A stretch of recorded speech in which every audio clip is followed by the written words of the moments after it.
Location, near Cao Bang, North Vietnam, at the time.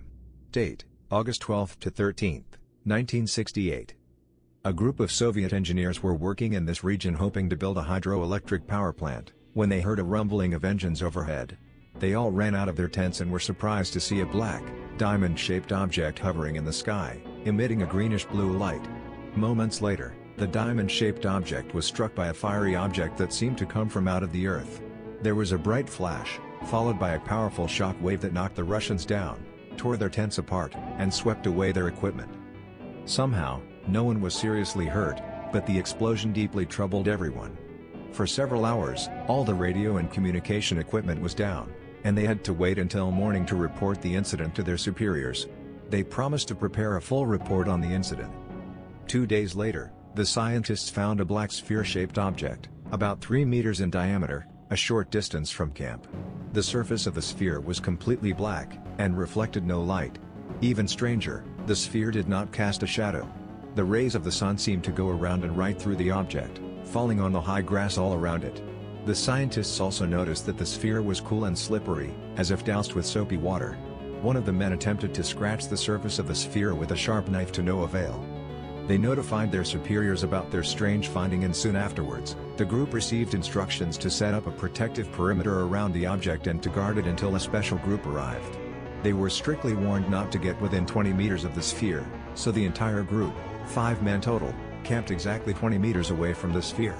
They had no idea what the sphere could be and guessed it was some kind of new weaponry. After building a small bonfire, the men sat down to rest. One of the specialists, Boris Ivanov, wrote in his diary that the men rested uneasy, staring at the object with their carbines ready, just in case, as they waited for the Special Forces group to eventually show up and take control of the situation. Soon one of the men, Vyacheslav, stood up and walked into the brushwood, which was in the direction of the sphere. The rest barely noticed, thinking he was just walking off to relieve himself. When he didn't return, the men began to nervously call out his name, but there was no response. They searched the area with flashlights but could not find Vyacheslav. Concerned and afraid, the rest of the men eventually gave up and returned to the bonfire. An hour later, another man named Peter silently rose and also walked into the brushwood, in exactly the same direction that Vyacheslav had taken. He seemed to move uncomfortably, rocking back and forth, as if very drowsy. A kind of anxiety suddenly enveloped the rest of the men and they remained sitting by the bonfire, unable or unwilling to intervene. Peter never returned. This time the remaining men did not search for Peter, but simply sat and waited. A feeling of doom filled the men. 2 hours later, Vladimir walked off in the direction of the sphere.